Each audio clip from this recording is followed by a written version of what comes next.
report them because there be some scammers, and we don't like the scammers. But welcome in, everybody. Welcome to the Rich Get Richard. I'm Mr. Richard. I was just talking to an individual about, there are so many people out here portraying to be other people, and it's just kind of annoying that you get messages and bombarded with other people proclaiming to be you and all other kind of stuff.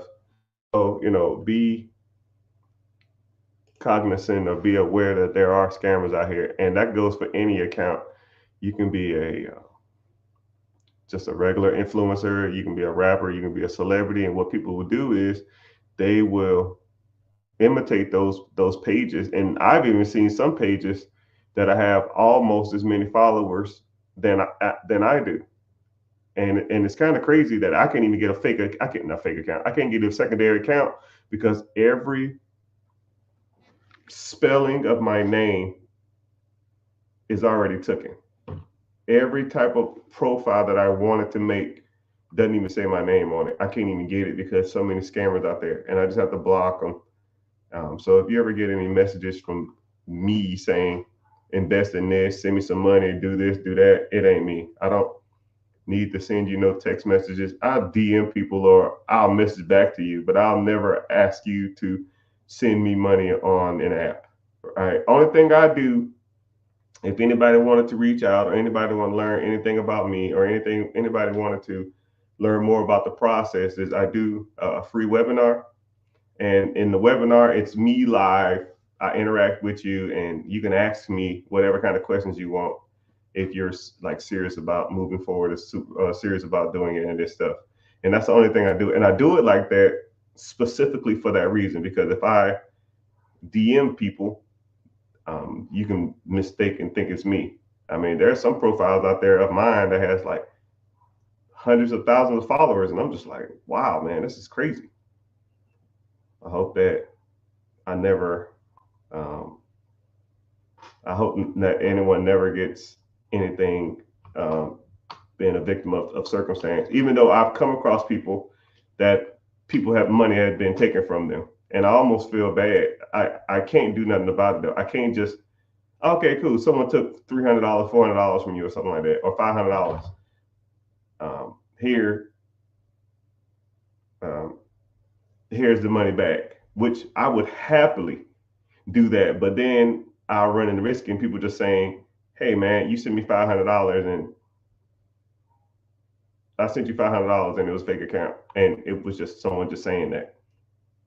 It almost reminded me of a story of I had a cousin, a little bitty cousin, and he said, every time I was like 6, and he said, hey, you told me next time you see me, you was gonna give me $20. And I said, I did? He said, yeah. So I said, okay, cool, here you go. Here's $20. And then I see him again like a year and a half later, and he'll say, hey man, next time you said next time you see me, ask you for $20 because you owe me for something. I said, I did? He said, yeah. And I gave him $20.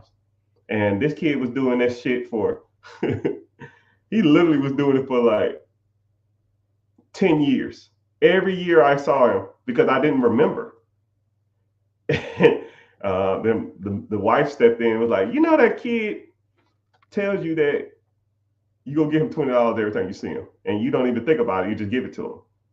I said, yeah, because $20 ain't a lot of money to me, and I'm not trying to sit back and think about it. Maybe I did say it. So that little turd was getting $20 from me every year for 10 years, or damn near 15 years.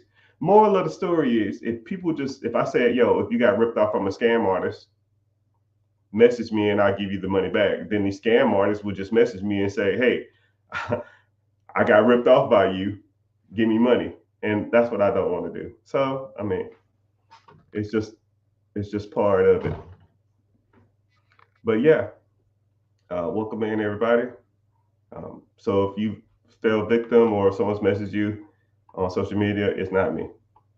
All right. Only thing I offer, like I said again, only thing I offer is the free webinar. Only reason I do the free webinar because you're interacting with me face to face. You can talk to me. You can ask whatever questions you want, and it's not somebody trying to sell you some crypto or some crap like that. but it's all good. Someone said, I'll make this Q&A real quick. Normally I give you some mindset stuff to start us off, but first person in the chat is talking about how do I flip $500? So I said, oh, okay, cool. Let's flip $500.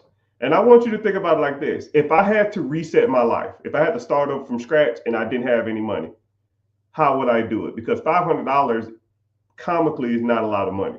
So you almost got to see it as no money. So what would I do if I had to try to make money right now? Someone said scratch off.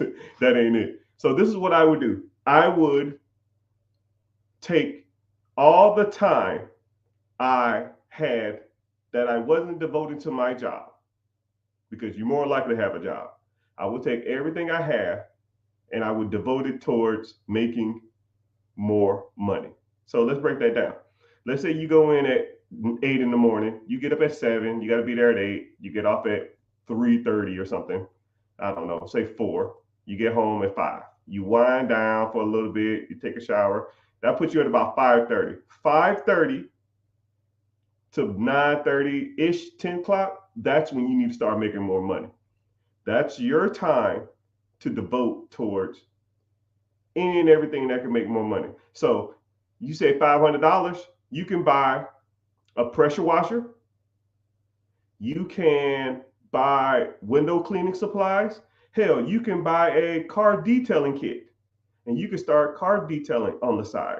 I have a good friend of mine who wanted to start making extra money. He bought a car detailing kit and he charges, a good car detailer is going to charge you $300 to $400.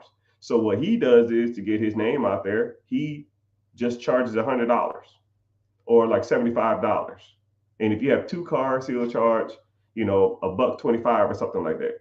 And let's say if he takes 2 hours to clean a car, and it's going to take him 3 hours, maybe 3.5 hours to clean 2 cars. That's $150 for 3 hours of work. That, in theory, is $50 an hour. Now, if you make $50 an hour, then I'm not talking to you. But most people don't make $50 an hour. And if you can make $50 a day, $50 an hour for 3 hours of your day, 2 or 3 times a week, that's some good money. Now, you take that money and you start putting it to work. You start investing it. Because I see a lot of people that get into like side hustles or get into all this other kind of stuff, and they don't invest the hustle. And that's where a lot of people mess up. They start mowing grass. They'll start couch flipping. They'll start mobile detailing. They'll start mowing grass, or they'll start pressure washing. And then they'll take that money and go to the club, or they'll take that money and buy some jewelry, or they'll take that money and go out and go out to eat. No, you don't take money that you worked after work to live your life. Because what'll happen is, over time, you will become accustomed to making $300, $400 extra a week.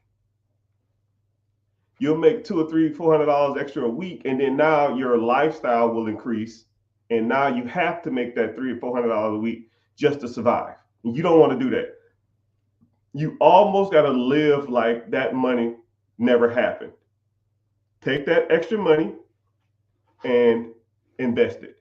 So now let's put it in perspective. Let's say you make an extra $300, $400 a week on this hustle.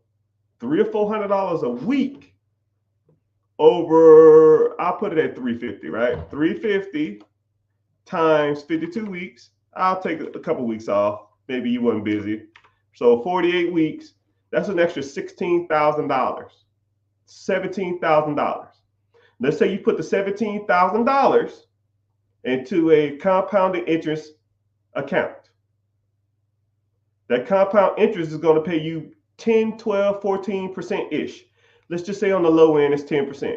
So you make an extra $1,700 in this compound interest account. So now that account is at $18,500. Now we got some motion. Now we can make some traction. Now I can take the $18,000 and buy a whole pressure washing existing business. I can take the whole 18,000 and buy a landscaping company if that's what you were doing.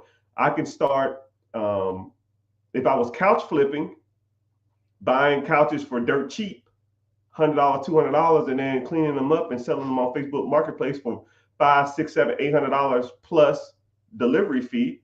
Now I can do that. Now I can take the $18,000 and buy a truck and do more and bigger car projects, or buy some better equipment to do bigger yards or bigger whatever.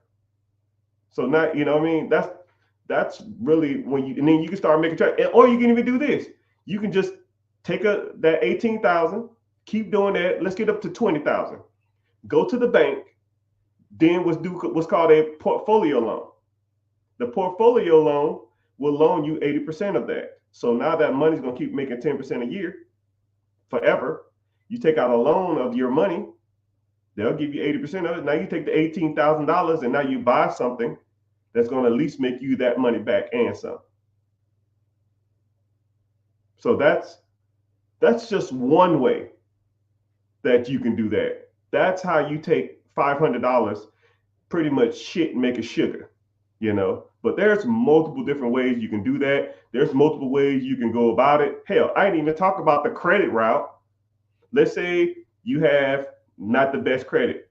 You hire me and my team to repair your credit. You take the credit, your good credit, and now you go out and get you an LLC, S Corp, C Corp, sole proprietorship. You take that, and then now you go to the bank, and now you get funds from the bank, lines of credit, and I'll even give you examples of some. Right here, here's $30,000 right here. Here's $30,000 right here. Here's another 25,000 right there. 25,000. Wow. 25,000. Wow. And I have multiple millions of dollars worth of funding. Multiple. Where we at? Multiple. I'm gonna try to do this fast because I want y'all damn scammers out there. Multiple millions of dollars worth, and that's not including the ones I have in the safe and or the ones I have on my person. You know, now you take that money and now you go out and buy you an existing landscaping company, an existing moving company, an existing pressure washing company, existing pool route company. You see what I'm saying? There's tons of ways you can do this type of stuff. I call myself the options man. My objective is to give you every option as humanly possible to do something. Now it's up to you to take those options and go ahead and get ahead. Now someone say, okay, 500 is cool. What about 50,000? All right, now we're cooking. $50,000. Hey, what's my slogan, everybody? $50,000. You're rich and don't even know it.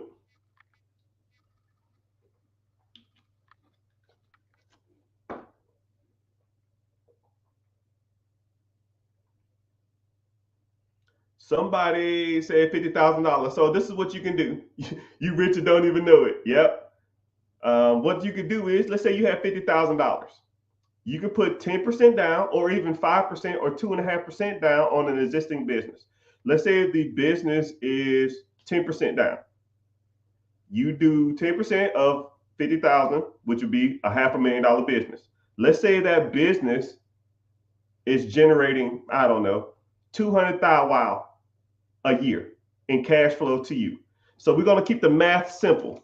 So $200,000. The loan, you're going to finance $450,000, right? You put $500,000 loan, you put $50,000 down, you're going to finance $450,000. $450,000 over 10 years at 10% interest will be about a payment of $50,000 a year. Tracking? Simple math. $400,000 at 10% interest. $450,000 is $45,000. 10%. That's $490,000. $495,000. $495,000 divided by 10 is a payment of $49,500. I'll round up. $50,000 a year. Tracking? Simple. Your business or opportunity that you purchase brings in $200,000 a year of income to you. 200,000 minus the $50,000 in payments you owe to the government or the SBA or the financial institution who gave you the small business loan. So now your $200,000 cash flow is reduced 50,000. So now you have $150,000 left. However, you want your money out of that deal now. Take your $50,000 out of that deal. So you have $150 left. Now you have a $50,000 expense, whether you took out a line of credit, whether you took out a HELOC, a home equity line of credit, a refinance, or you took a loan from your brother, whether you put it on a business line of credit, a business credit card. I don't give a damn how you got that money. Don't make me no difference. You make 50,000, you make 150,000. The payment was 50,000. Your down payment is another 50. So now after that, you have an extra $100,000 of cash flow. And there are some things that you can do to reduce your taxable income because you don't have to pay taxes on that $100,000. But putting down $50,000 in a year from now, making $100,000 ain't a bad trade. So now you take, now you're in year two. Year two, you don't have to pay back the $50,000. Wow. You've already paid yourself back. You got your money already out the deal. You know, so now the $200,000 come in if the projections are the same. $200,000 minus your $50,000 to the financial institution. Now you make $150,000 a year. $150,000 a year in cash flow over 12 months breaks down to about $12,500 a year. So who couldn't live off $12,000 a month? Could you live off $12,000 a month? Most people can live off $12,000 a month. And if you bought an absentee business, meaning that you didn't even got to be there, you will get a check every year, every month for $12,000, $500 on average for as long as you own that business. And a lot of people say, well, I'm going to take the $12,000 and pay it off. No. Screw the debt. I got $500,000 to the bank, or I owe $500,000 to the financial institution. No, that ain't it. That ain't the play. Don't pay off the debt early. Keep the debt as long as you can, because the debt makes you money. And paying it off is you actually lose money paying off the debt. Somebody said, what about overhead and expenses? That's why we learn, my guy. That's why we learn the difference between cash flow, gross, net, seller discretionary earnings, profit, P&L, year to date, and tax returns. But I didn't really want to go into complex deep dive, but I already factored it in. But if you want to learn more about deep diving into certain businesses and certain entities and learning about overhead, expenses, employees, taxes, all that other kind of stuff, I have a free class that we talk about this stuff, and I talk about this stuff to a whole bunch of different type of people who like learning about this type of stuff. Link in the bio, join the free class, Wednesday, 9 p.m. EST. But that's a good question. But of course we factor that in. Why wouldn't I factor in bills?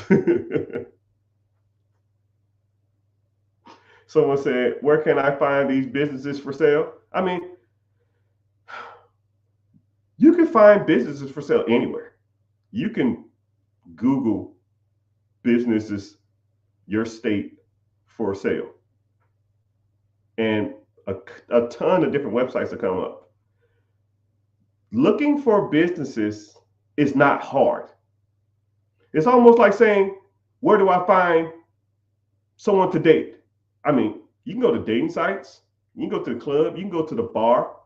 But if you meet set individuals and you have nothing to say, nothing to offer, you can't dress worth a damn, and you look a mess, what's the point? You have to know what you're looking for in order to get what you want. You just looking at random businesses and messaging business owners and messaging brokers and messaging individuals in these sectors, you're just wasting everybody's time. If I was homeless with a busted up t-shirt, rotten teeth, nappy hair, and I go to the club and start hitting on girls, you are going to get dissed every chance you get because these girls don't want you.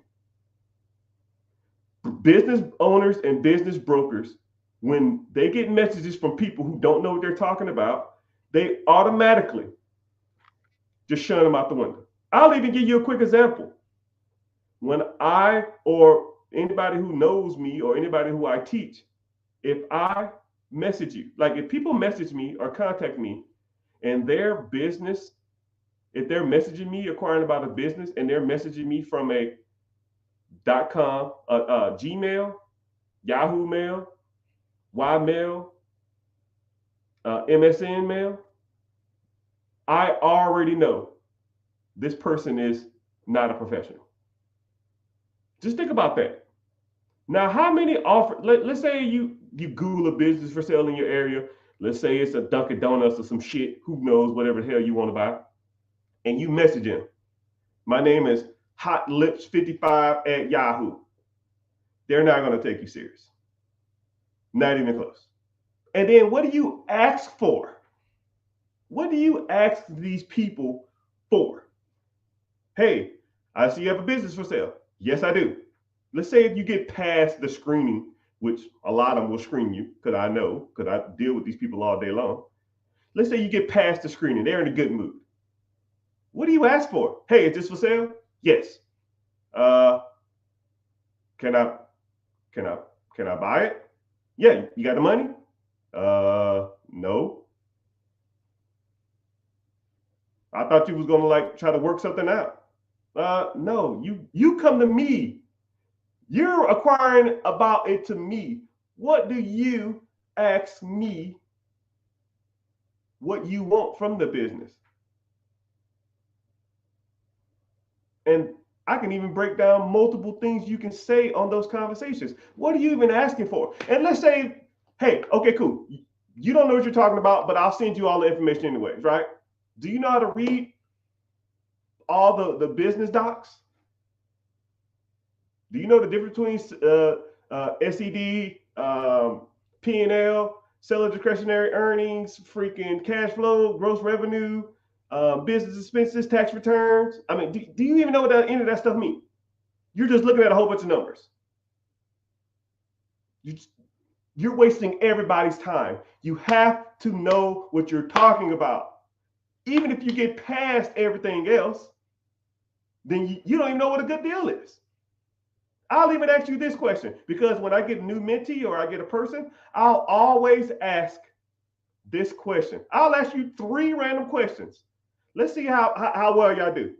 I ask, as soon as I meet people, I got a question. I got 10 questions I ask them. I ask them these 10 questions. And every question is worth 10 points. 10, 20, 30, 40, 50, 60, 70, 80, 90, 100 points. A 77 question out of 10, you pass. 8 out of 10, you're doing good. 9 out of 10, you're stellar. 10 out of 10, you're a genius. When I tell you this, the highest score I've ever gotten, when I ask people, when I initially meet them about owning a business, the highest I ever got was a 40. Sometimes 50. Because you think you know what you're talking about, but you ain't got a clue. Someone said, what's my favorite color? Black. I wear some duration. I'm kind of getting out of it now, but I always wear some duration of black or gray or white every day of my life.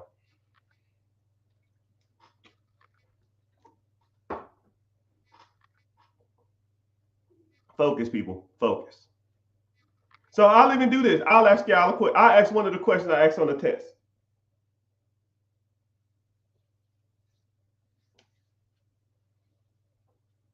I'm going to think of a good one.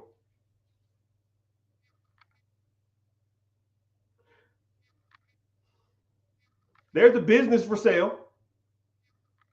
There's a business for sale. And the owner wants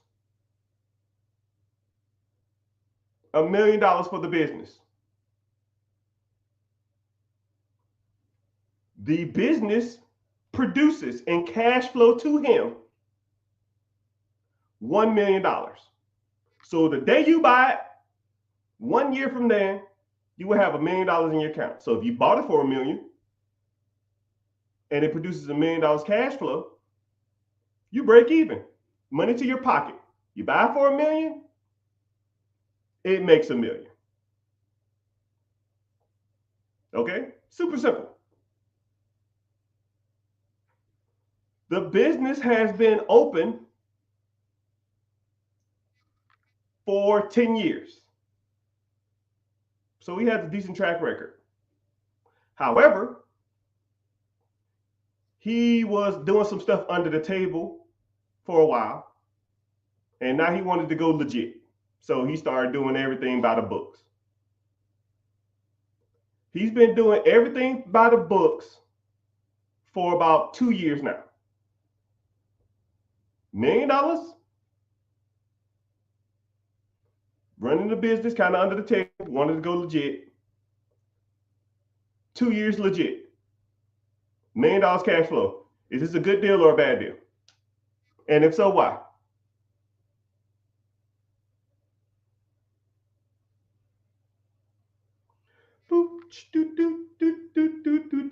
Someone said, do I have classes that teach it? Yeah, click the link in the bio, join the free class.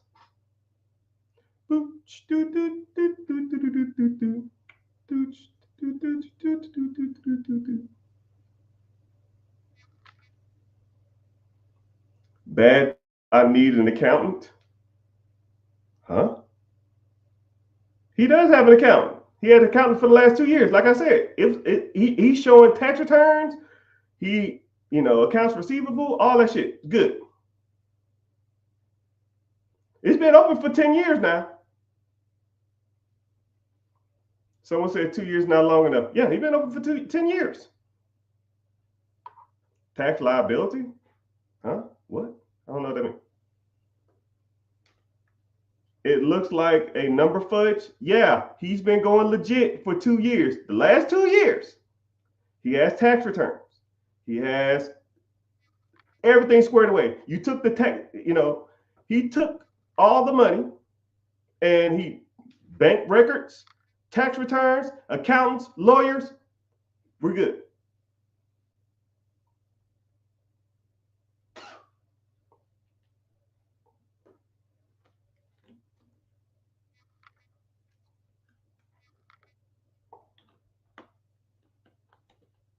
I'm guessing no, because of the tax returns ain't 100%. No.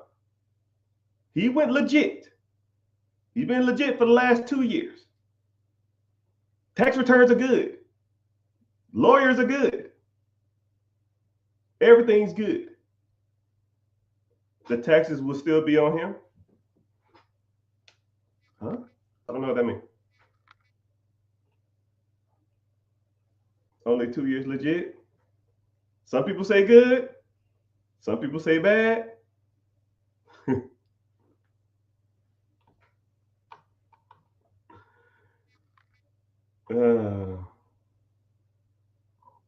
Someone said, I would take that deal. I'm single with no kids. Yeah, you make your money back. You make your money back in a year. So even if you did buy it and it don't work out, you already got your money back out of it in a year.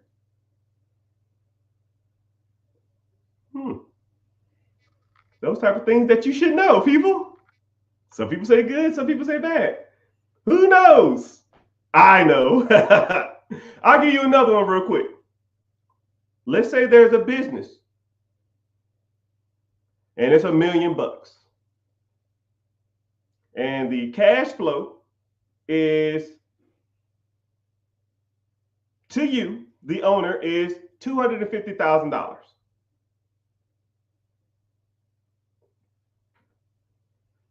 The business been open for 10 years. Everything legit. Taxes check out. Lawyers check out.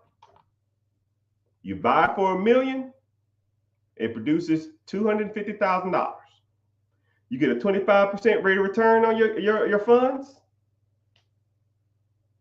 Everybody winning. 25%. You can't get that in the stock market. You can't get that on a high yield savings account.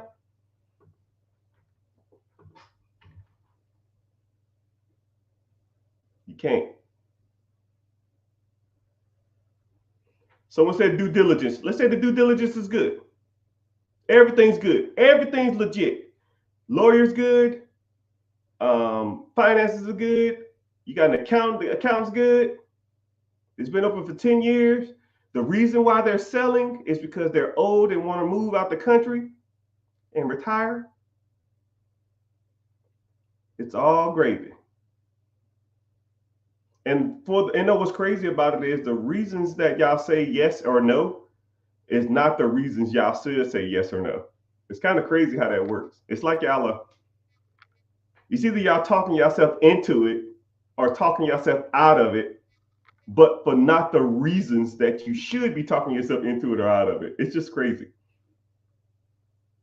No, he said 4 years. So in 5 years, you recoup your investment and cash flow positive afterwards. Yeah, in theory.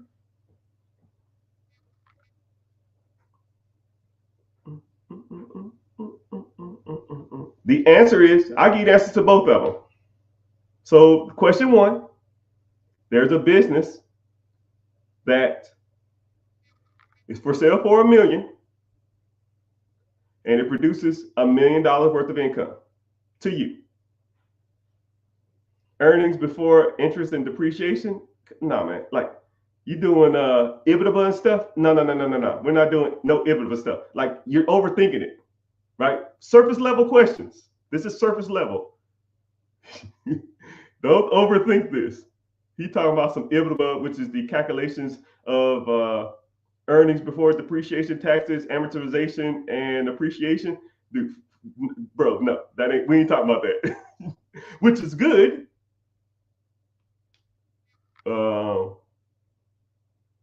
But generally you don't factor in EBITDA on business's cash flow because everybody's EBITDA is the same, is different. If I took all my income and reinvested back into the business, of course my EBITDA would be different if I took out a draw or I paid myself a salary or I paid myself as an employee. So EBITDA is irrelevant to a lot of these scenarios. But that's a good point though. So first question, $1 million cash flow, $1 million business. You bring $1 million business that bring in $1 million. He been doing good. The business been open for 10 years, but he was going legit because he was just doing stuff under the table, wasn't professional. He went legit 2 years. Still said he made $1 million. Lawyer's good, income's good, tax returns good, all of it's good. Good or bad deal? Survey says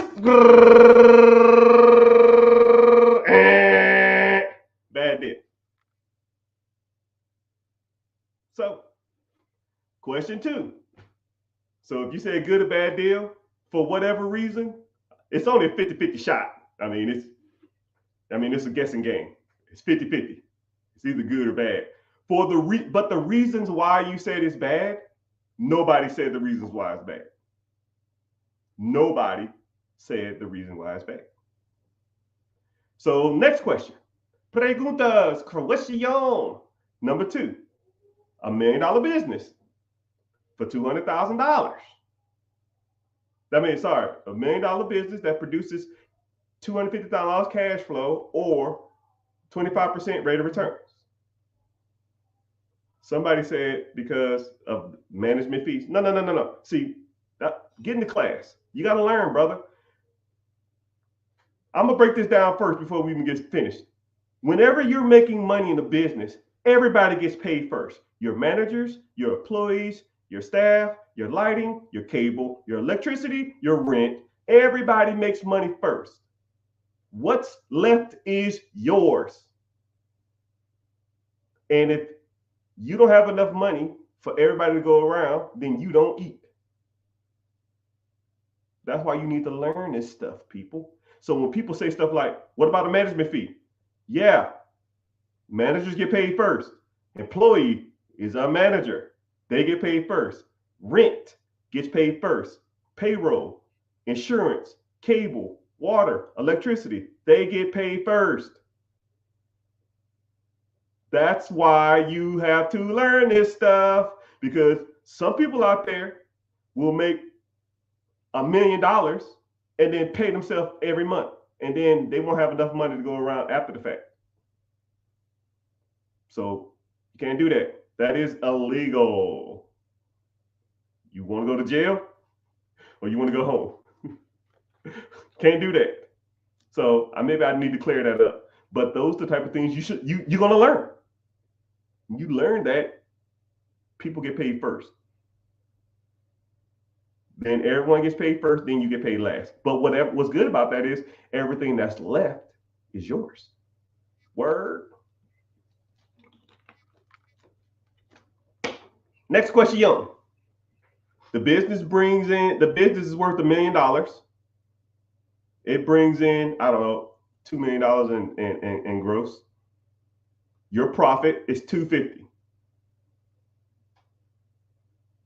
which is 25% return. So after 4 years, 250, 250, 250, 250, you get all your money back. You make all your money back in 4 years. Is this a bad deal? Real quick, just pop in real quick. Say yes or no. Good deal, bad deal. Right? Some people say good deals. Some people say bad deals. Some people say no. Some people say yes. Survey says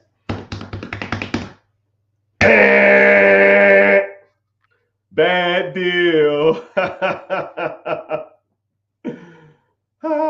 And that's why you learn from people. That's why you have to learn how to evaluate a business. So if you got both of those right, congratulations. You guessed right because, it's just someone said, damn.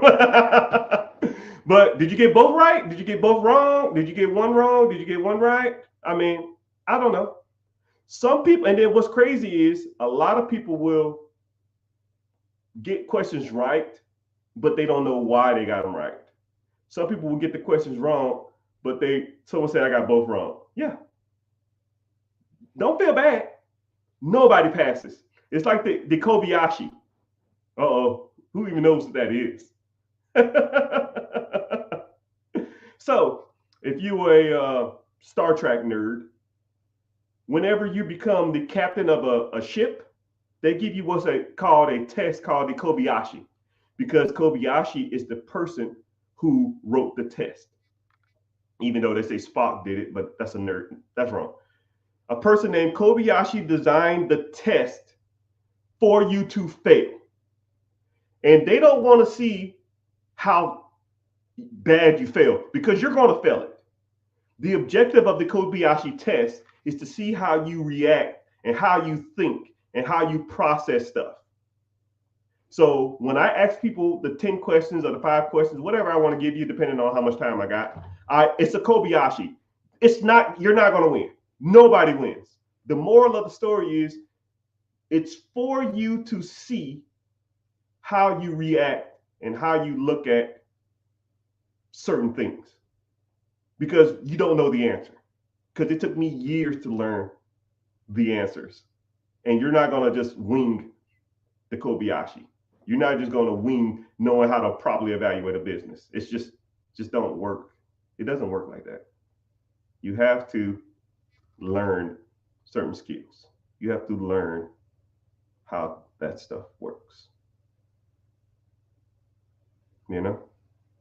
Somebody said, "Hey man, I'm bested. I gotta know why I missed the first question."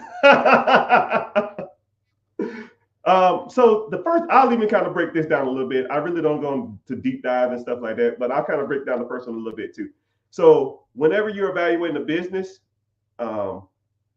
legitimacy when getting loans will make or break you.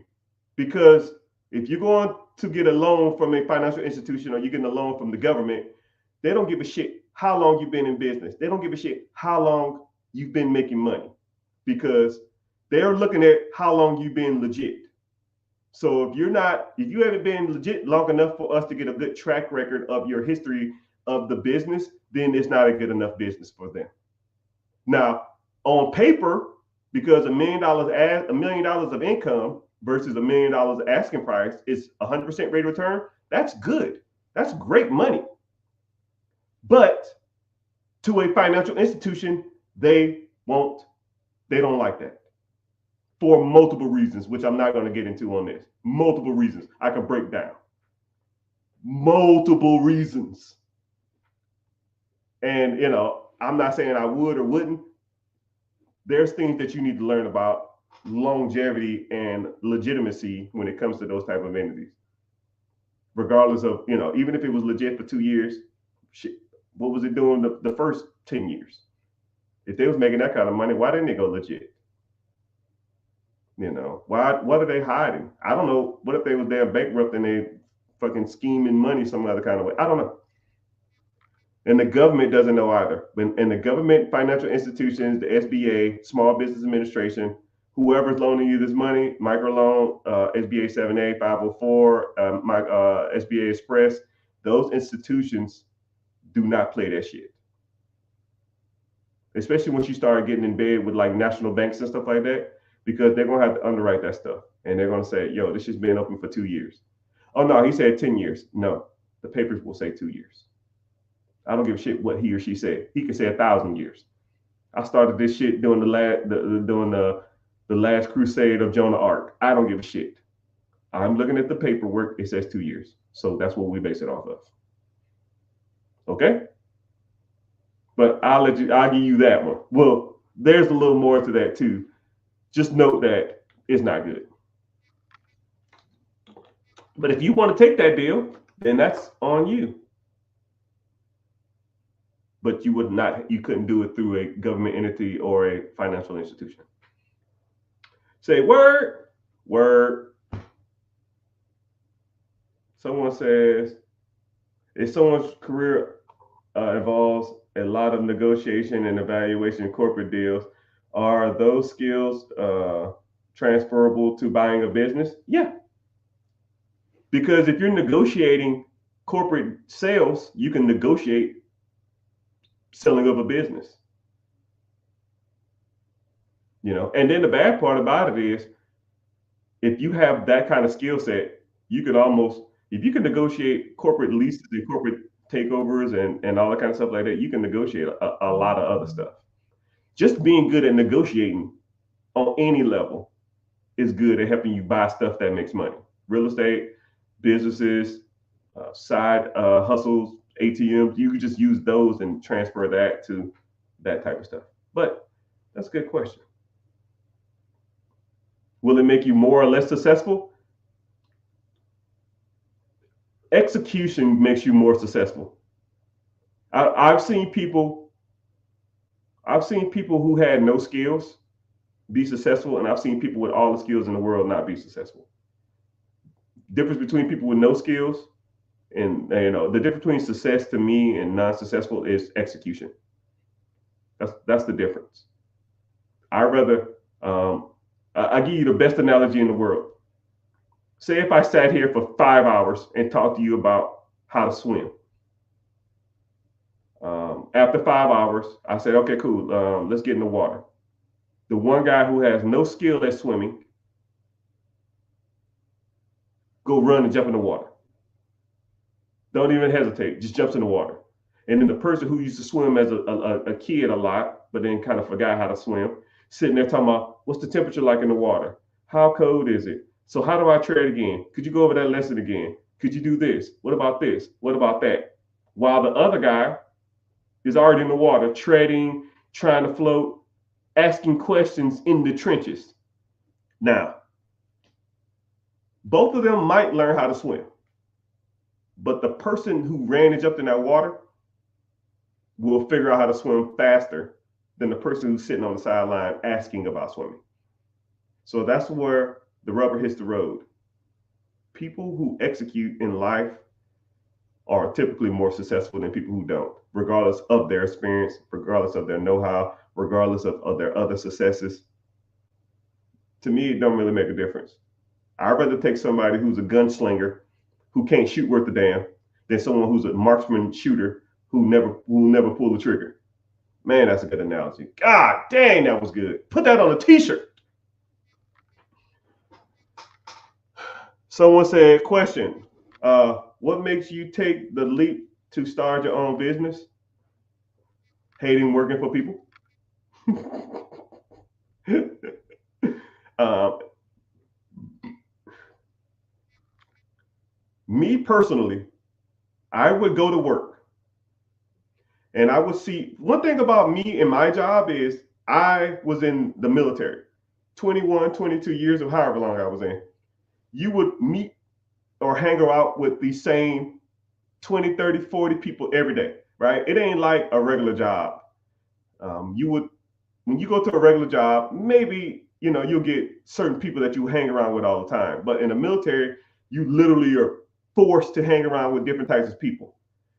Um, and you're forced to hang around whites, blacks, Mexican, Puerto Ricans, guys, girls, trans, tall, short, educated, non-educated, hood, country, mountain boys, southern boys, surfer boys, and you just get a big conglomerate of different types of people. And whenever you hang out with those type of people for a long period of time, because we're stuck in ditches, we're stuck in cars or vehicles waiting for, I don't know, important people to shoot, stuck out in the middle of the 3 a.m. working on an aircraft, just sitting there under we're just sitting there doing nothing. And you meet and interact with multiple different types of people all day long. And I've done like security guard duty, and I'll just be sitting in the truck watching a gate that no one comes to for 12 hours with a random person. And you just sit there. That shit gets boring. So you just start talking to them. You start interacting with them. You learn their quirks. You learn where they're from. You learn about their family history. You just learn everything. And I've noticed when I started doing that, after like 5, 6, 7, 8 years of doing that, I noticed that a lot of people was like oblivious to life, and a lot of people had no real like drive or goal. I would meet people that had 20 years in the military and they say they're going to retire in a year or something like that. And I was like, so what are you going to do? I don't know, man. I guess get another job. It's like, so what the fuck you been doing for 20 years? No degrees, no other hobbies or anything, that other skills that can make them money. So I saw that it was a dead end, just constantly focusing on military all the time. So I took a step back from the military, which some people in my career hated me for it, and some people respected me for it, because I can't rely on the government for the rest of my life. And then I see these people who had no ambition, no goals, no fortitude for the future, just be stagnant in their lives. And I told myself, I can't be like this. I got to start learning how to make some real money, because this ain't it. This is not it. So that's when I started looking at different avenues on how to make more money. That's when I started to think outside the box. And then I started thinking to myself, if I'm working $20 an hour for 8 hours a day, how much money could I maximize? Even if I work at 24 hours a day, there's only three of me. I only can work 3 jobs max. But let's say if I had a property or I had a business that was doing, say if I made $50,000 a year, if I had a business that was making $100,000 a year, well, shit, that's double of me. Even if I was working 40 hours, it still was worth it. So I can own this business, work 5 hours a week, and make twice as much. It almost, when I put it in that perspective, I don't know why everybody doesn't do it. If I owned a business that I worked 5 hours a week and it made $100,000 to me, how many businesses could I have? Let's say if I had 5 other ones, and it's making me $100,000 a piece.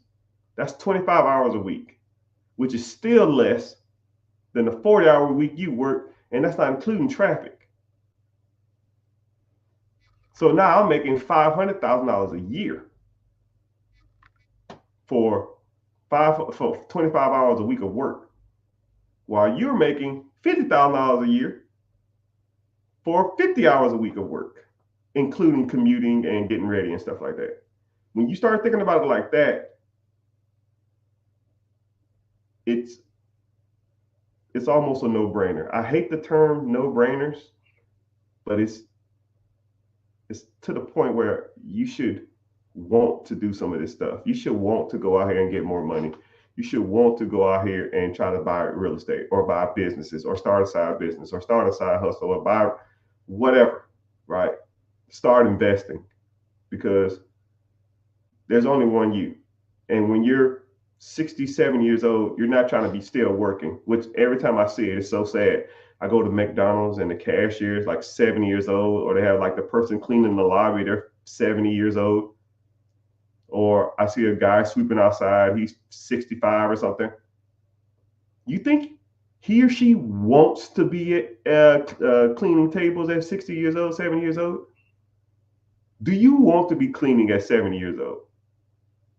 Hell, my body hurts and I'm in my 40s. I stand up real fast, I'm lightheaded. Shit, my hips hurt for the first 20 minutes of my day. For like the first 2 hours of my day, my hips hurt. Imagine when I'm 65, 75. No, it ain't trying to be walking around and working and slaving at those 70 years old. You know what I mean? I want you to think about that. Whenever you're out, eating out, hanging out with your friends, living a great life, making it rain at the club, buying some new jewelry, buying some new drip, signing for this new damn car, I want you to think to yourself, is what I'm buying or doing right now worth me working in my 60s? Is what I'm doing right now, what I'm buying, my Netflix, my hair, my nails, my clothes, me eating out, me going to the Bahamas, me going on vacations, me going to the club, me getting new jewelry, me getting grills, me getting Mac Daddy haircuts. Is that worth to you to be working in your 70s? Well, I might not live to 70. Okay, fuck it. What if you do? Because I always get the ignorant people that'll say, well, I won't live to be that long. You never know. You here now? And with that mentality, you won't live that long. Because you can't think to yourself, man, I'm going to die young. It's a loser's mentality. My goal is to be 100, right? A functioning 100, right? Not like a Joe Biden 100. I ain't trying to be doing this. I'm trying to be cognitive or aware of my surroundings, still functioning as an adult, So I want you to think about it like that. I want you to think about it like, do you want to be working in your latter years of your life? Your hip, your back, your thighs, your fingers, your eyes hurt, you're tired at 20s or in your 30s, in your 40s. That shit hurts now. Imagine when you're 60 and still got to wake up at 5 in the morning. Still got to fight traffic. Still got to be listening to a younger coworker or a younger boss who don't know shit about their job. You think it's cool now? Or you think it sucks now? Wait till you're damn 70, 60, still working. Or having to live with your kids, for your kids to support you because you made bad decisions when you was in your 20s, 30s, and 40s.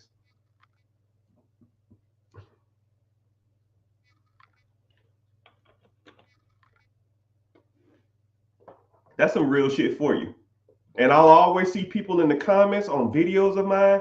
I'll always see people in my lives that'll say dumbass shit like, well, it's my life. I want to live my life. That's your opinion. Live your life. Have fun.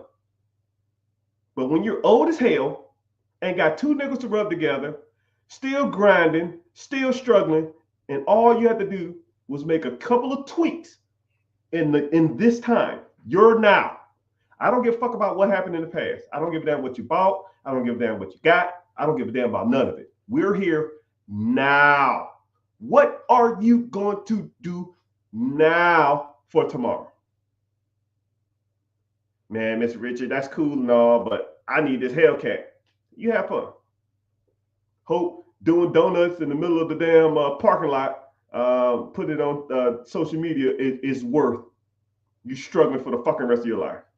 I hope you have a fucking blast. Have fun. Because you will not have fun in your later years of life. You will be working and struggling the rest of your life. You will be that individual cleaning the parking lot at 70 years old. Because you want to chase damn Hellcats or chase grills or chase Gucci or chase freaking Jordans or chase the club or chase vacations. A fucking vacation. A vacation is worth you working and struggling the rest of your life. And then people say, this is what really bothers me when people say shit like this. This is one of the good ones.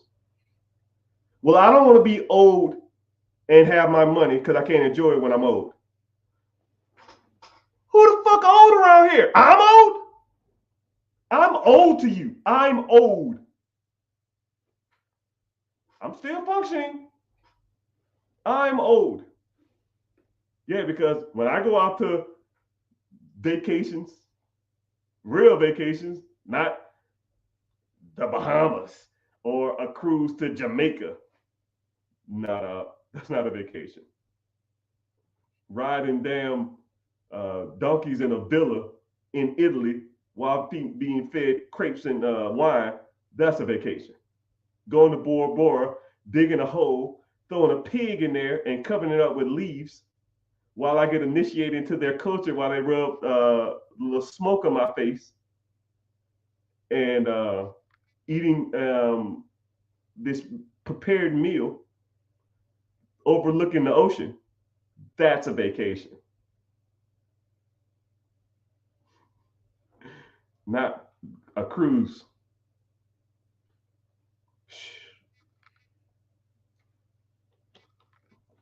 Hey, how you doing, sir? How you doing, everybody? Ma'am, sir. Cool. Come in. Welcome in. Join. Let me know where y'all from. And if you're new here, just say what's up. I appreciate it. We're streaming on all social media platforms. Facebook, YouTube, Twitter, Twitch, X, Instagram. I appreciate y'all for being here. TikTok. But excuse me, if you find value in this type of stuff, if you just want to change, if you're just tired of the monotonous day-to-day nuances that we've all been through, and it was kind of crazy though. Somebody DM'd me and said I'm oblivious, and it's kind of crazy how people message me and they think they know what they're talking about, but they say stuff like, "You're stuck in the matrix." How? I'm self-employed, I own multiple companies, I own multiple pieces of property, and I work for myself. And I probably comically work 2 to 3 hours a day. Sounds like you're stuck in the matrix, my God. All right. I answer to nobody. I can literally tell every person in the world to fuck off. Now, if you can't do that, I wouldn't, but I can. I think I'm kind of a nicer, genuine person. I try not to be like disrespectful to people. And anytime I meet people, I'll always be respectful towards them. But if I don't want to be somewhere, I don't have to be. If I don't want to go somewhere, I don't have to go.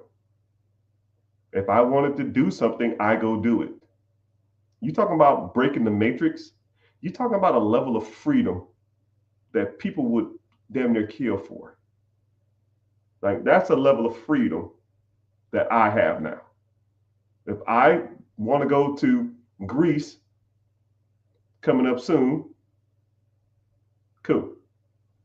My boy coming into town and want to do all the theme parks, cool. We don't wait in lines.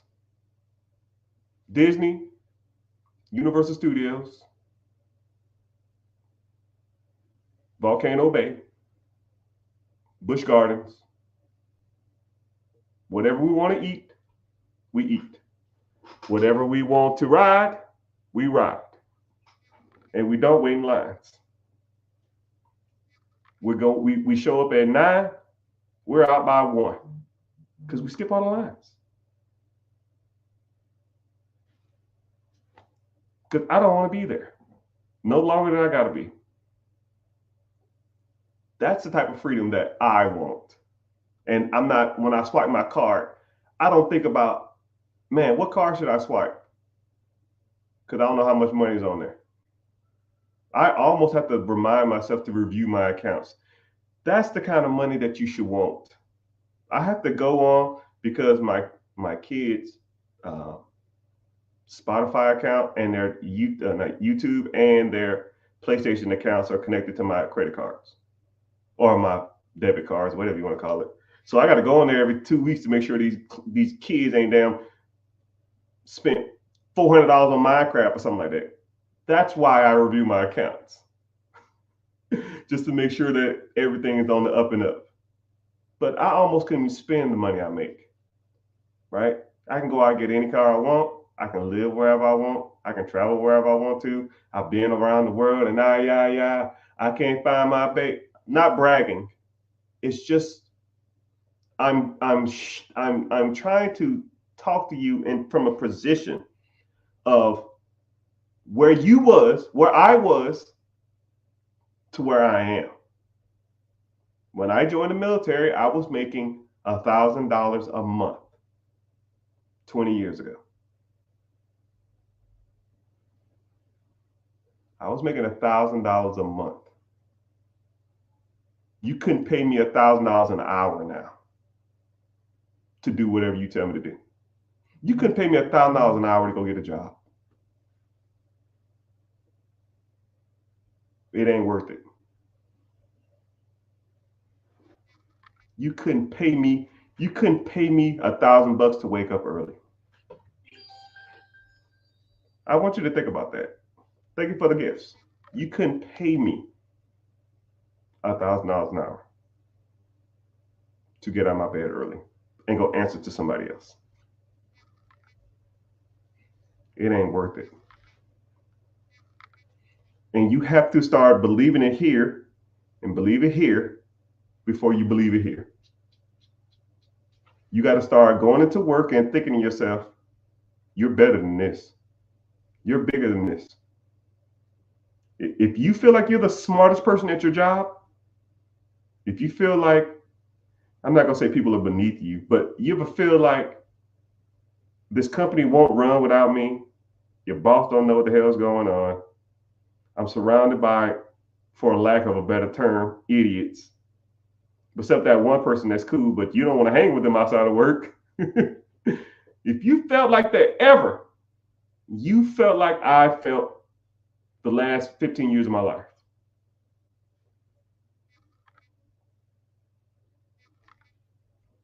But I had to do my time. I had to put in the work. I had to do the grunt work. I worked my 9 to 5, and then after my 9 to 5, I did my 5 to 9. I evaluated real estate. I bought businesses. I bought real estate. I did side hustles. I couch flipped. I free cycled. All of this stuff that I tell you that you can do, I can teach you. But you got to take the first step, people. You got to want it. You got to commit here and commit here. And what's crazy is, though, is that I'll meet people that'll want to do something, and then they'll do it, and then they'll just revert back to wherever they was doing. Or they'll say, yeah, I'm ready to sign up. I'm ready to do stuff. 3 days later, oh, man, I can't. Cool. That's fine. No sweat off my back. I already got mine. I'm here for y'all because my objective, if you choose to accept it, is to be the number one financial, money, content creator, coach there is out there. That's my goal. Because a lot of these people out here don't know what they're talking about, and it's trash. It's not good. It's not productive. It's borderline scammy, or it's unachievable, and or it's just it only benefits the people that do it. You know, it only benefits the person who's selling you something. But I'm not like that. I put y'all on game maybe an hour, 2 hours, damn near every day. I mean, what's crazy is I'll meet people that are like watch me for like 6, 7, 8 months, and they'll be like, "Yo, you finally convinced me to like want to move forward." You know, but one person at a time, people. One person at a time. But I can't accomplish my goal without putting myself out there and letting the world know that I'm here to offer better. And I do get people that'll message me and say, "You're an idiot. You don't know shit. You're broke as hell. What the fuck do you know?" That's fine. That's your opinion, right? Some people think LeBron James is not the greatest basketball player of all time. I don't know what game you watching. I mean, it is what it is. I mean, even the greatest person in the world has haters. Who's the most liked person in the world? I don't know. Tom Hanks. He got haters. Morgan Freeman. He has haters. Samuel Jackson. Somebody hates Samuel Jackson. Who's the most? So let's do that. I'm just curious. Who do you feel? Mickey Mouse. Somebody hates Disney. That's crazy. Somebody in this world hates Disney. Somebody hates Chick-fil-A. Think about it. Somebody doesn't like Chick-fil-A. Somebody hates Denzel Washington. Who? Just come on, start naming some stuff. Name some things that everybody should like. Keanu Reeves, I think Keanu Reeves was voted the most liked person in the world. Somebody hates Keanu Reeves. Someone hates the way he acts. Someone hates the way he looks. Someone hates the way he walks. Someone hates the way he talks. Whatever. Someone hates waking up. If you want to talk about non-physical things, some people hate breathing. I hate being broke. I hate paying bills, right? I hate anything that takes money out of my pocket. You know? I hate any of that stuff. Somebody said, someone hates Care Bears. Someone hates, I met a person who don't like Marvel movies. How you don't like Captain America? I mean, you hate Iron Man? Someone hates Spider-Man. Someone hates Superman. Superman almost represents goodness in all human beings. He is the embodiment of goodness. Someone hates him. Someone hates Barack Obama. Somebody hates Barack Obama. Somebody hates Trump. Somebody hates Kamala Harris. Somebody hates Joe Biden. Somebody hates Putin. Well, some of the people are not the best of people, but somebody hates the Pope. The Pope, the freaking leader of the Catholic Church, has to ride around in a bulletproof car. Someone hates the Cookie Monster. Someone hates Big Bird. Someone hates Michael Jordan. Man, it's crazy. It's crazy, right? So, in theory, somebody hates me. And I can deal with that because I know where I am in my life. I'm comfortable with my life and I'm comfortable with who I am. But my objective is to change everybody's mind or to get you to at least think to yourself, what you are doing isn't right and you need to be taught better from somebody who's done it. It ain't even got to be me, as long as it's somebody. And you can't continue to go through your life doing the same thing you're doing now, thinking that you're going to get ahead, because it never does. You will never get ahead doing the same shit you're doing. Credit card debt, buying cars, taking your little 2-week vacation and going out of town, or going on a cruise or the Bahamas or something like that, buying Jordan shoes, Gucci, all that kind of stuff like that. It ain't gonna work, my guy. It ain't worked for you the last 5, 6, 7, 10 years, 15 years. It ain't gonna work for the next 15 years. You're not gonna get ahead. Can't get ahead buying junk that doesn't appreciate or give you value. Doesn't work that way. And if you don't listen to anything I say, just listen to that. It will not or do not work. Okay? All right, enough mindset stuff. I can talk about mindset stuff all day long. I can literally just beat you out to death on mindset stuff. I think I'm probably one of the better, especially freestyle. Like, I have no script. I'm looking at 4 screens. Like 5, technically. I'm just, speaking from the heart. And the same speech I give you, I give myself every day. When I look in the mirror and I'm brushing my teeth, or I'm cutting my hair, or I'm shaving, or I'm in the shower. I beat myself up more than I beat up y'all, so don't even feel bad. Someone said, okay, so cool, let's get to some questions. Before we get started, commercial break. If you watch it from social media, anywhere, I appreciate you. Tap on the screen if you're on TikTok for 15 seconds, get the likes up. If you're watching from anywhere, I have a free class coming up Wednesday at 9 p.m. EST. Eastern Standard Time, for those who don't understand what I'm saying. 9 p.m. EST, Eastern Standard Time, because I'm on the East Coast. What side? Anyways, 9 p.m. Eastern Standard Time on Wednesday. If you want to sign up, the link in the bio, or just go to therichgetricher.com, or just go to Instagram and follow the link, or TikTok and follow the link. Sign up. I don't sell your information. I just give you a notification that the class is going to start. And after that, you come through, you come through. If you don't, I don't care. It don't make a difference to me. I already got mine. But we do talk about different stuff. And you're interested? Let's go. If not, thanks for hanging out. Someone said even hate on Jesus. Yeah. Somebody hates Jesus. It's crazy. It's nasty work out there, man. It's nasty work. I can understand Justin Bieber or something, or even P. Diddy or something. I give you that, but some people shouldn't have no hate, especially people who try to spread goodness throughout the world. Mother Teresa has haters. Someone hates the Mona Lisa. It is considered the most prestige, or the most prestigious artwork of all time. Just some people just hate on stuff. I will hate on the Mona Lisa. It is small as hell. I thought it was going to be big.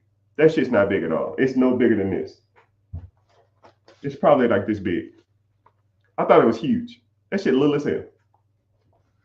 On that regard, I will hate on it, but it's not. I can respect what it is and respect the value of it at least. It's not that big. What was your first property? Was your first property a multifamily? No. My first property was a 4-bedroom, 2-bath. I used a VA loan.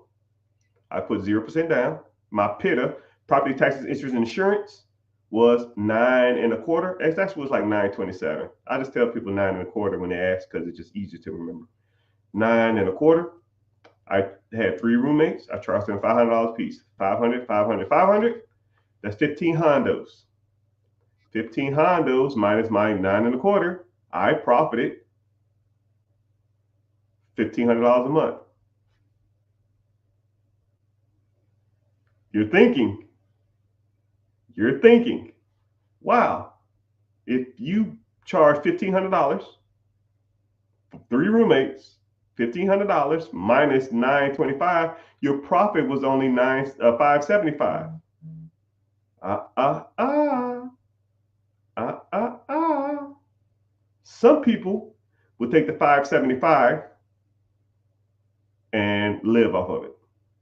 Clubs, shoes, cars, dumb shit. Next level of people would take the 575 and invest it. I guess. Sure. I was living there, so I paid my rent or my mortgage like I was living by myself. I took the whole $1,500 I was making and I invested that.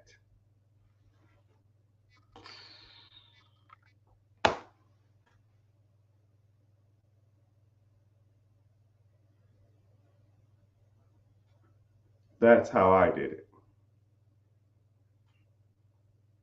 And then I took $1,500 and I saved it every month. 1,500, month one. 3,000, 4,500, 6,000, 7,500, 7,500 in 5 months. I could put 5% or 10% down on a $7,500 house. I did it once. I do it twice. Bought my next property. I think I bought it in like, I want to say like month 8 or something like that. I don't remember. It was a long time ago. This was literally like 2008, 9-ish. I don't remember. 7, 8, 9. I don't remember. If I had $1 million to put on, I'll say 2008. I deployed to Iraq. I deployed to Bahrain, 07. I deployed to Iraq. No, shit. I deployed to Bahrain, 6. I deployed to Qatar, 7. I deployed to Iraq, 8, 9. I bought my first property. No, because I got sick. I got black lung in Iraq, and I already had the house. So between 2008 and 2009 is when I bought my first house. When I got back from Qatar, I bought my first house, and I was deployed. So I was stacking that money too. If that's relevant. Thank you for your service. No, thank you for your support. Berkey! And then when I got back, I think that's what it was. Yeah, that's what it was. I deployed, had that property. When I got back, I bought my second property. And then I bought my third and fourth. And then I bought, I think my fourth or fifth one is when I hit my first home run. It was a guy who was getting a divorce, and his wife and him was doing a short sale. He didn't have any money. The house was going to get foreclosed on. They wanted $40,000 for it. I offered them 35.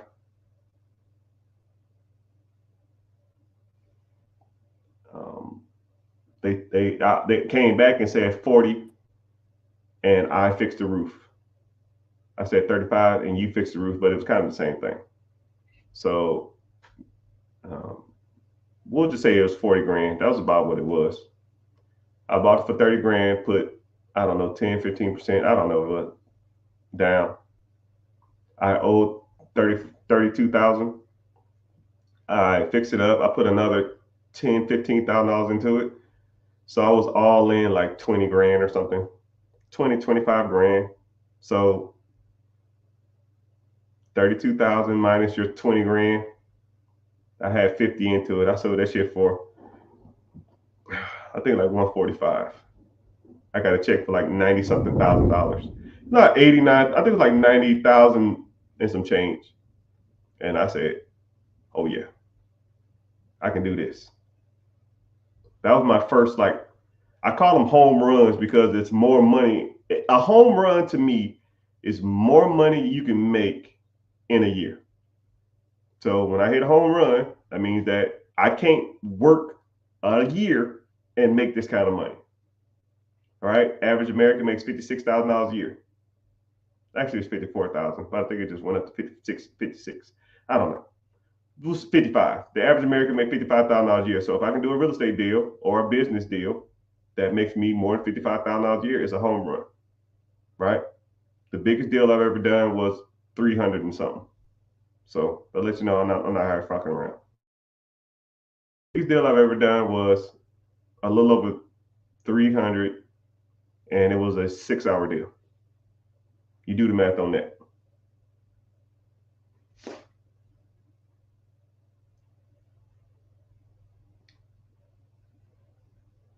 And what was crazy about it is the individual called me and said, "Yeah, I've been reaching out to a ton of people and nobody want to do this deal."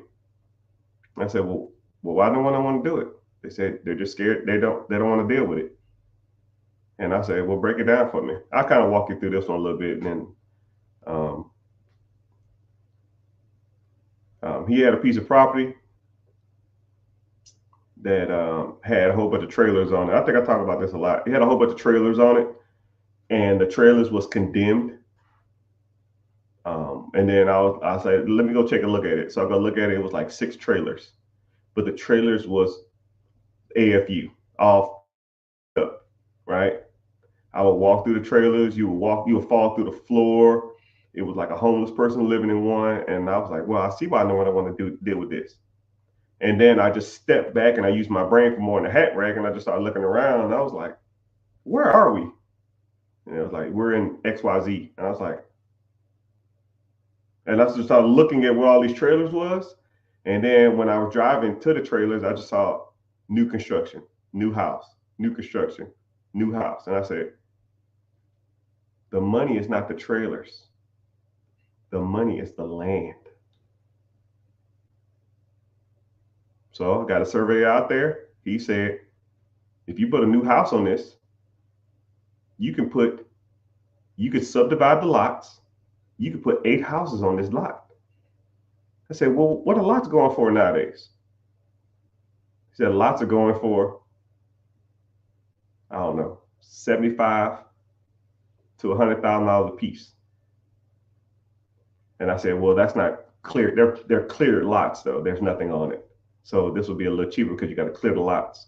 You'd already had electricity, water, cable, and stuff ran to it. So if I had 8 lots at $60,000 a piece, that's $480,000 worth of land. I called the individual and I said, hey, yo, what do you want for this? He said, give me 100 grand, you can have it.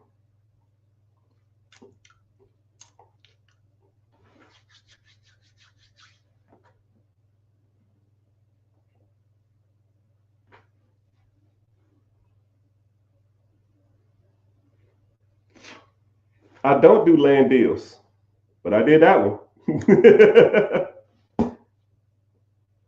But one thing about land deals that I do like and don't like, if you could take the property and shake it to an investor, cool.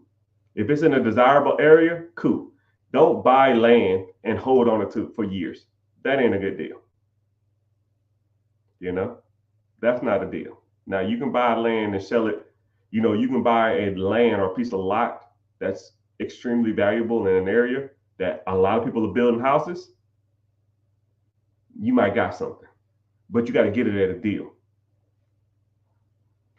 But a lot of times, this was almost the height of real estate too. Like this was like in the 2022, 2021, 2023, when everything was just like, it was just, interest rates was cheap. There was a lot of money out there, and I knew I can shake it soon. Now I wouldn't probably do it. I wouldn't do it. I probably wouldn't do it now because people are sitting on land, people sitting on stuff like that now. So that's what I want to do. Hey, thanks for watching on Facebook. I see you. Even though no one ever was on Facebook. How you on TikTok and then you shoot up the damn Facebook and then you hop on Twitter and then you be on YouTube? Like, man, you hopping all over the damn place. I just see your name popping up in all these random spots. Like, bing, bing, bing, bing, bing, bing, bing. It's all good. But got you, bro. Oh my goodness. You all over the place. Man, I'm wanting your attention. Okay, you got it. Which question you got? I'm looking at your profile specifically. Someone said, will the current economy be messed up due to everything that's going on?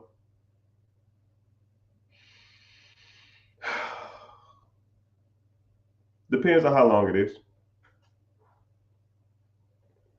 Depends on how long it is.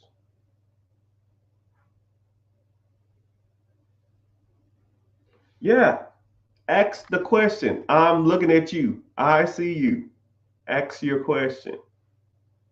But I'm gonna tell you something too. Someone talk about current events. Like I can appreciate current events, but current events don't move me. I've succeeded or lived through multiple presidents. I've lived through pandemics. I've made money through recessions. I've made money through down markets. I've done, doing all of it. Those events don't, I don't factor those in. I personally don't care what's going on in the world. The market is going to go up, the market's going to go down. Houses go up, houses go down. Interest rates go up, interest rates go down. What am I going to do today to make money? And when I buy something today, is it making money today?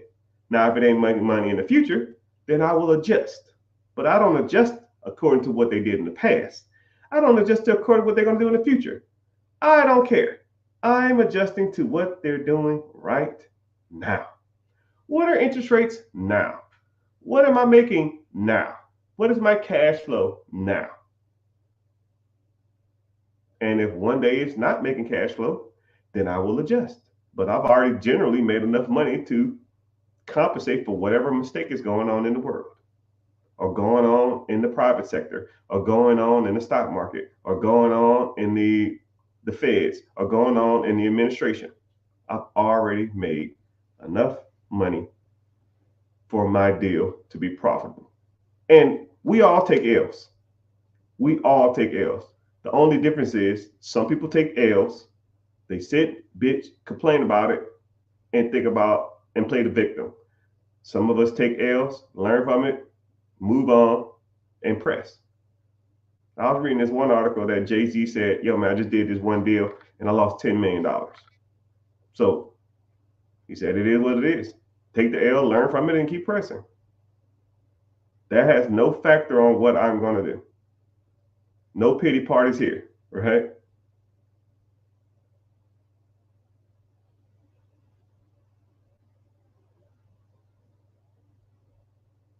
Someone said, is it chaptered on your business or is it chaptered as an individual? Is what categorized or chaptered as a business? I don't know what I mean. Oh, does your bankruptcy work on an individual with the business? How does a bankruptcy work? Depending on the setup of the bankruptcy. Oh, the bankruptcy question. Depends on how your business is structured. First of all, bankruptcies are for businesses. Never file bankruptcy in your personal name. You never need to. Second of all, the S Corp, C Corps, if you do them right, the bankruptcy will fall on the business. If you have an LLC, limited liability company, whenever you file bankruptcy, because you're doing a Schedule C or you're adding some of that income is on your personal books, some of those debts that are acquired, you can be liable for. Just depends on your business structure. That's why you learn, right? But I don't know. That's like a hypothetical question. But if you're doing it right, you shouldn't be filing no damn bankruptcy anyways. I don't know why anybody filed bankruptcy unless the company is in turmoil or you are in turmoil and you don't even need bankruptcy for that. Just need to know what you're doing.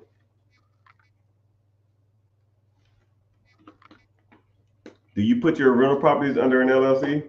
You should, or an S Corp or a C Corp. However you want to structure it. But you should have it in some kind of entity.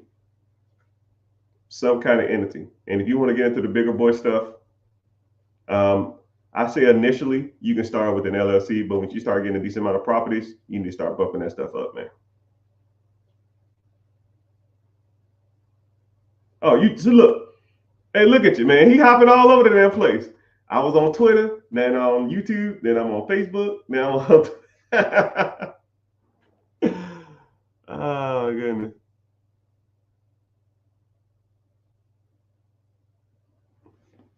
Someone said I've just been waiting to buy a company, but I just want the property. I'm dealing with an individual now, and what they're trying to do is they're trying to find the perfect deal. And I said to them, a perfect deal almost don't exist. And I'll give you a great analogy.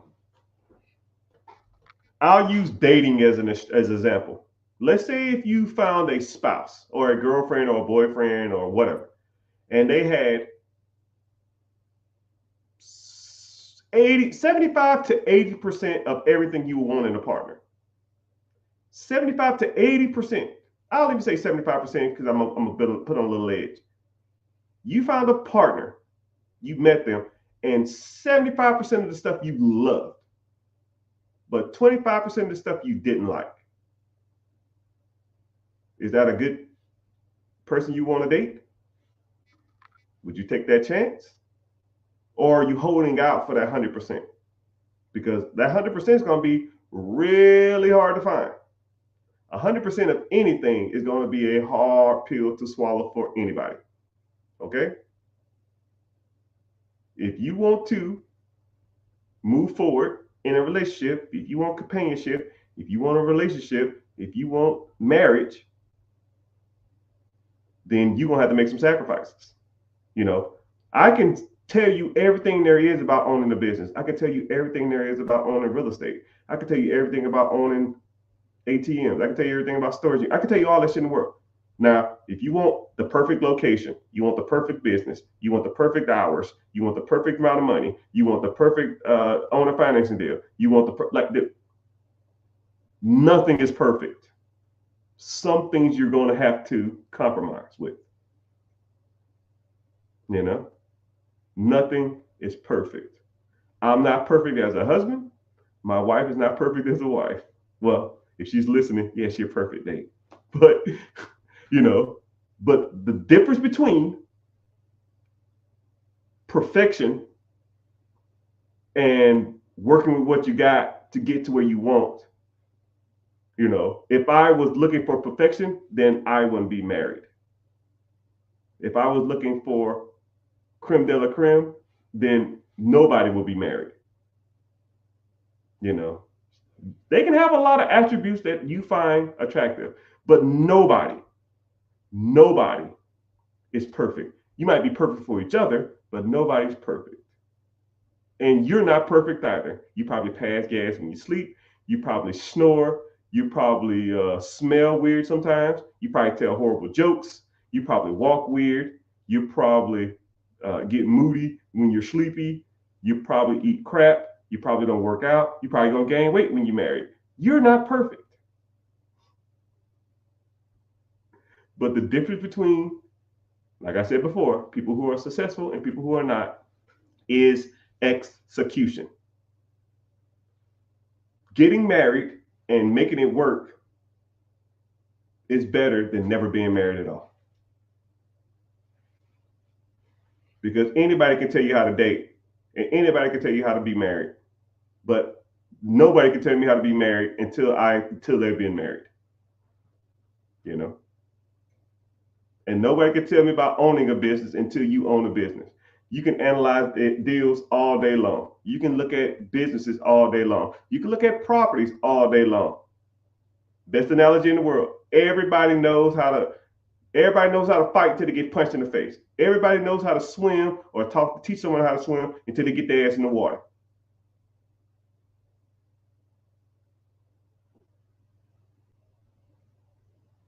You got to get in the water, people. How much do you consider FU money to you? To me, it's kind of simple if you kind of think about it. FU money is the amount of money you need to make not to have to answer anybody. And it has to be reoccurring. It's not a set amount. So a lot of people say, oh, $1 million, $2 million. You're looking at it weird, people. Never look at a specific amount of money as FU money. It's an amount of cash flow that reoccurs that you don't have to do anything for or very little work to do. Let's say if you're making, you need $5,000 a month at your job, right? That's $60,000 a year. Let's say you bought a business and the business brought in $70,000 a year. $70,000 a year of cash flow to you in your pocket, by definition, is FU money, because you don't need to work for no one else. You are telling the world, screw you, I am self-employed, right? You might not go to like a major restaurant and tell them screw you, or go to like a plane charter and tell them screw you, right? It's a limited screw you money or FU money, but it still is FU money. But now if you want to start talking about going to places and, going to the best restaurants in the world, flying all over the world, having the best house in the world, having the best cars in the world, then that dynamic or that metric is almost contingent upon what you want. If you want a Lambo, factor in the Lambo. You want a house on the beach, factor that in. You want $10,000 of spending in close a month of a budget, factor that in. Whenever you come up with that number, how much is a Lamborghini payment? $3,000 a month. Cool. What other car you want? I want a Range Rover. Cool. How much the payment? $2,000. So now you're at 5. What's your house payment? $10K. Cool. Now you're at $15K. How much money you need to live? I need another $5,000 in living expenses. Cool. That's $20,000. What else? You can do it with that? Cool. $20,000 a month breaks down to $250,000 a year. Now you need to buy a business that produces $250,000 a year. It's about as simple as it gets, people. But I hope you find value in this. Hope you learned something. I hope you gain some kind of knowledge or understanding of what it takes to get ahead in life. And you need to start focusing on what's stopping you from getting ahead. I don't know if it's money, capital, know-how, fear. You got to start associating with and start hanging around individuals who are doing this on a higher level. Now, I'm offering my hand out. If you want to learn, I'll teach you, but you got to want it. If you want to learn more, click the link in the bio, join the free class. I do it, it's Wednesday, 9 p.m. EST. So 9 Eastern Standard Time. So if you're in California, it'll be like 6 o'clock Mountain Time, 7 p.m. on Wednesday. If you're in Central, I think it's 8 p.m. I'm off. I don't even know the time zones, but I know it's Mountain, Central, Eastern, and specific times. No, Eastern, Western, Mountain, Central. That's it. I know, but I don't know the difference. I get the two in the middle. I think Mountain because I think of like the Colorado mountains. I don't know if that's right though. So Mountain, Central is in the middle. Central is like Texas. So they're 1 hour behind. So 8 o'clock East Coast would be 6.